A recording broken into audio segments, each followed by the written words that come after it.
News, दलित पीडित व शोषित जनतेचा खणखणीत आवाज। आज सकाळपासून मी एकच जप करतोय, आंबेडकर आंबेडकर आंबेडकर आंबेडकर आंबेडकर आंबेडकर आंबेडकर आंबेडकर आंबेडकर आंबेडकर आंबेडकर आंबेडकर आंबेडकर आंबेडकर। ही फॅशन नाही आहे, हे पॅशन आहे, पॅशन। हे आमच्या तरुणांच्या पुढच्या पिढीसाठी हे फ्युजन आहे। ह्याला कोणी फॅशन म्हणत असेल तर त्याला आंबेडकर समजलेलंच नाहीये।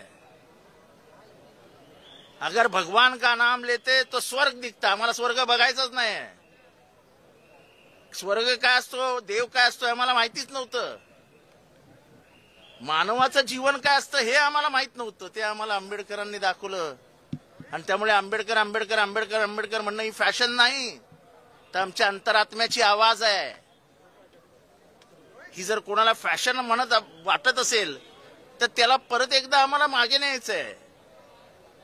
संविधान आलं नसतं तर मनुस्मृती आली असती, स्त्रियांना स्त्रिया म्हणून जगता आलं नसतं। मागासवर्गीय 98% लोकांना 2% लोकांच्या हाताखाली जगावं लागलं असतं। ज्या देवळात तुम्ही देवाला बंद करून ठेवला नव्हता, आम्हाला देवळात जाऊ देत नव्हते, त्या देवाचं तुम्ही आम्हाला नाव घ्यायला सांगता। अहो, आमच्या दृष्टीने देवापेक्षा आंबेडकर काही कमी नाही आहेत। आणि त्यामुळे आंबेडकर आंबेडकर आंबेडकर हे फॅशन नाही, आमच्या मनातला आवाज आहे, मनातला आवाज।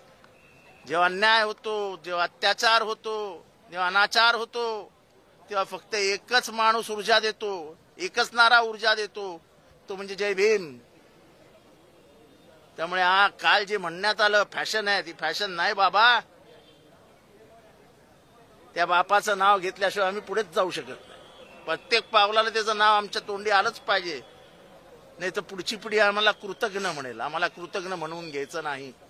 केंद्रीय गृहमंत्री अमित शहा यांनी केलेल्या वक्तव्यावर खूप मोठा वाद निर्माण झालेला आहे। संसदेत देखील त्या संदर्भात असं आहे की तो वाद नाही आहे, ही जनभावना आहे। वाद कसला वाद? तुम्ही असं कसं म्हणू शकता की फॅशन आहे? आंबेडकरांचं नाव घेणं हे फॅशन आहे काय? अहो, गांधी आंबेडकर हे या जगाचे विचार स्तोत्र ठरलेत। जिथे जिथे शोषणाविरुद्ध जगभरात जिथे जिथे माणसं उभे राहतील, त्यांचा आदर्श काय असेल तो आदर्श असेल डॉक्टर भीमराव रामजी आंबेडकर। माणूस एकटा लढला पण जगाला भारी पडला, तुम्ही त्यांना म्हणता फॅशन आहे? हा, तुम्ही ज्या उभे राहिलेत ना सभागृहात, त्या सभागृहाची निर्मिती डॉक्टर बाबासाहेब आंबेडकरांच्या संविधानामुळे झाली आहे।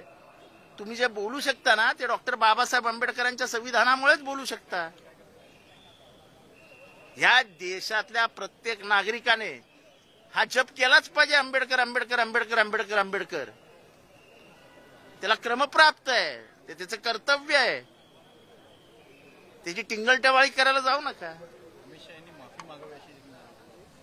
माफी मागावी का मागू नये हा माझा प्रश्न नाही। प्रश्न हा आहे की आज त्यांनी डॉक्टर बाबासाहेब आंबेडकरांच्या संपूर्ण म्हणजे त्यांनी जे काही केलंय त्याची टिंगलटवाळी केलेली आहे। अहो, नरकात आम्हाला बाहेर काढलो, तुम्ही आम्हाला देवळात येऊ देत नव्हते, तुम्ही आम्हाला पाणी पिऊ देत नव्हते, आमचा हात लागला तर जाऊन आंघोळ करत होते, आम्हाला नोकऱ्या नव्हत्या, आम्हाला शिक्षण नव्हतं। हे कोणामुळे मिळालं आम्हाला? भारतातले 85% लोक यांनी तर बाबासाहेब आंबेडकरांचा देव्हारात फोटो लावला पाहिजे। 85% लोकांनी।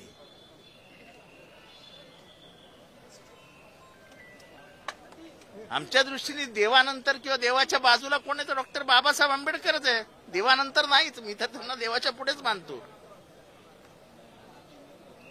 मला माणूस म्हणून जगण्याचा अधिकारच 1950 नंतर मिळाला संविधानामुळे, नाही तर कुठे होतो आम्ही? आंबेडकरी फॅशन नाही, इट्स पॅशन, पॅशन। आवाज इथनं येतो, इथनं। आमचा व्हिडिओ जास्तीत जास्त लाईक करा, शेअर करा आणि आमचे YouTube चॅनल सबस्क्राईब करा। धन्यवाद।